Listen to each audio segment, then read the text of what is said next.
My grandmother grew up in a family of boys. She was only ever allowed to play sports when they were short on players for baseball. So for the rest of her life, she was an avid Blue Jays fan. Now, as times have changed, the number of females involved in sports has risen drastically, even within the past generation. I'd imagine that, like me, you were also involved in sports as a kid, badly or otherwise. And so you might think that it was my natural athletic passion and ability that led me to studying sports injury. But it was actually my less popular passion for brain activity. Though there are many benefits to playing sports, there is a huge growing concern over the long-term effects of head trauma. And in 2005, Dr. Amalu first reported something called chronic traumatic encephalopathy, known as CTE. Now, this is a brain degenerating condition found in athletes with a history of brain trauma, with symptoms starting as early as 20 years old. It can severely affect people's thinking, memory, and behavior.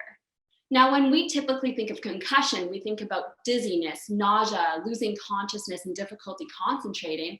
But the most shocking part about CTE is that symptoms are not necessarily related to the number of concussions someone has had.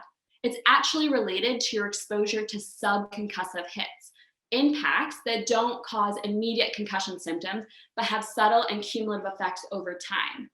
Now, you can imagine that this discovery was really controversial in the sports industry and not well received. And if you want to know more, you can check out a young Will Smith on Netflix playing Dr. Amalu and being threatened by the National Football League, who were trying to silence his findings. So since then, researchers have been desperately trying to understand the effect of repetitive hits to the head. A key aspect of the brain is that it is constantly firing. Certain brain areas have specific patterns of activation with other brain areas, even at rest.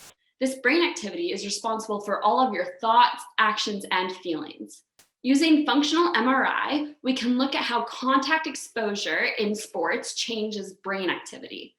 Now, even though females now account for a large proportion of athletes, they are still overlooked and understudied in sports research. So for my thesis, I looked at brain activity differences at rest in female university athletes who play collision sports like hockey or low contact sports like volleyball.